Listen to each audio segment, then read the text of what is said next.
n'ishuri ngo azagukundire aragenda atitaye ku bamuca intege aragenda akiga abona. Cela peut sembler bizarre, mais c'est vrai. Cet homme a passé 15 ans à la CIL. Il a repris cette classe plusieurs fois qu'il ne s'en souvient même plus. Les enseignants disent qu'il est impossible pour lui d'obtenir son diplôme. Ceux qui ont commencé l'école avec lui sont maintenant experts médicaux, pilotes et professeurs. Comme ce professeur qui dit qu'elle a étudié avec Joseph, elle a obtenu son diplôme, est revenue dans cette école et est désormais son enseignante. Les enseignants insistent sur le fait que ce sont les mauvais résultats de Joseph qui l'empêchent d'obtenir son diplôme. Mais pourquoi Joseph a-t-il passé toutes ces années dans une seule classe? Comment cela est possible? Les amis, voici son histoire. Mais avant de poursuivre, je vous présente la question du jour. Quelle est la race de poisson présente sur cette photo? A. Un tilapia, B. Un saumon, C. Une sardine. J'attends vos propositions dans les commentaires et la réponse exacte vous sera donnée à la fin de la vidéo.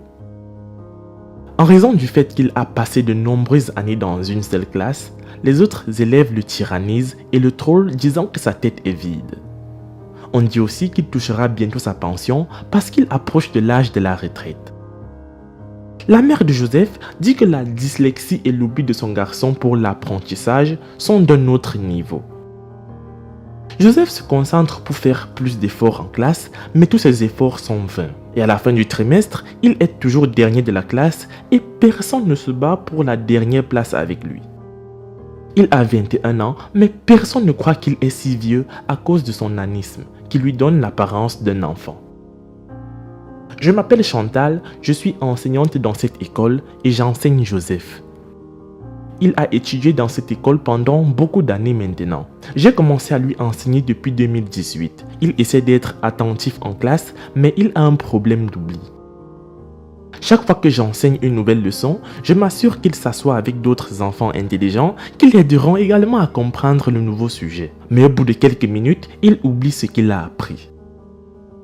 Ce professeur dit que Joseph est toujours trollé par d'autres étudiants des classes supérieures qui l'ont laissé dans cette classe.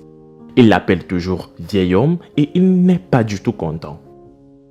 L'enseignante insiste sur le fait qu'elle a également étudié avec cet homme en 2006. Elle a terminé le primaire, est allée au lycée et a obtenu son diplôme d'études secondaires et universitaires, puis est revenue enseigner dans cette école et depuis, Joseph étudie toujours ici. Elle dit que selon l'allure de Joseph, ça sera très difficile pour lui d'obtenir son diplôme. Joseph explique ce qui lui arrive en disant que chaque fois que le professeur enseigne devant lui, il est toujours perdu dans un rêve éveillé, ce qui lui fait perdre l'attention ou même quand il fait attention, ses hallucinations lui font oublier ce qu'il a appris. C'est la raison pour laquelle il n'est jamais promu en classe supérieure.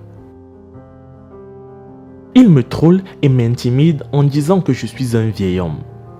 Les gens me découragent chaque jour. Même certains professeurs qui m'ont trouvé dans cette école disent que je vais bientôt toucher ma pension car je suis trop vieux et que j'atteindrai bientôt l'âge de la retraite. Et tout cela me fait penser à abandonner.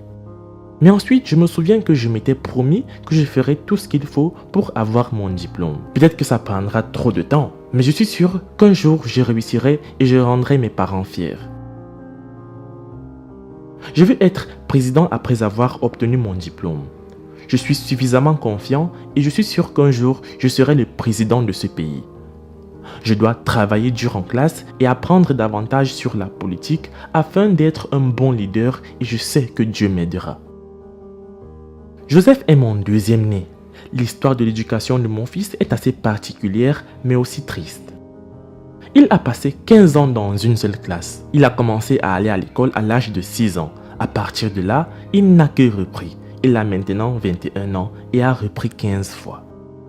Certains de ceux qui ont commencé avec lui sont devenus maires, d'autres ministres, avocats et plein de personnes importantes dans la société. Mais lui est toujours là où ils l'ont laissé. Tout cela est causé par une maladie mentale qu'il a et qui lui fait tout oublier. À l'école, les professeurs disent que certains élèves le harcèlent et se moquent de lui disant qu'il a une grosse tête vide, etc. Mais il dit qu'il continue de se battre et peut-être qu'un jour, il va arriver. Joseph me dit toujours que s'il devient intelligent en classe, il sera président. Je suis heureuse pour lui car il n'abandonne pas. Il fait plus d'efforts mais est toujours le dernier de toute la classe. Malgré ses mauvaises performances à l'école, sa mère dit que Joseph est un gentil garçon. Il fait tout pour aider ses parents dans certaines activités ménagères comme aller chercher de l'eau tous les matins avant d'aller à l'école et bien d'autres. Elle dit que la maladie d'oubli de son garçon se répercute même à la maison. Par exemple, lorsqu'elle l'envoie au magasin pour acheter du sucre, il va mais rapporte du riz et dans ce cas, la mère doit retourner à la boutique pour changer. Ce qui provoque souvent des querelles avec les commerçants, mais beaucoup de commerçants voisins s'y sont habitués. Chaque fois que Joseph vient acheter quelque chose, il lui demande 2 fois ou même appelle la mère pour s'assurer du produit qu'il veut acheter. Il oublie tout.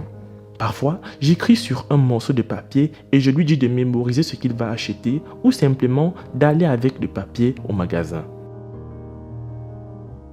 La mère de Joseph est au moins satisfaite du dévouement, de la passion et de la soif d'apprendre de son garçon, malgré ses troubles de santé mentale qui lui font oublier tout ce qu'il a appris en classe. Il a quelque chose de spécial. Mon garçon a courageusement mis tous ses efforts dans l'apprentissage. Il n'est jamais en retard en classe et vous ne pouvez pas l'empêcher d'aller à l'école. Il assiste régulièrement aux cours malgré les brimades qu'il subit en longueur de journée. Cette mère dit que de son côté, elle essaie de s'acquitter de toutes les responsabilités en tant que parent afin que cet enfant puisse réussir en classe. Elle paie les frais à temps et s'assure que toutes les exigences scolaires sont disponibles, telles que la peinture, les crayons, les règles, etc. Elle ajoute qu'en raison de sa petite taille, les gens le frappent parfois la tête et s'enfuient. Ils dépendent de l'agriculture pour vivre. Sa mère cultive pour les gens et gagne un peu d'argent pour acheter du riz et du sucre. Les amis, peu importe à quel point vous êtes ralenti dans vos activités dans la vie, il ne faut jamais abandonner, car tout arrive à point à qui sait attendre. C'est la fin de cette vidéo. La réponse à la question du jour est la sardine. Laisse un like si tu as trouvé, moi je vous laisse et surtout, on se prend pour la prochaine fois.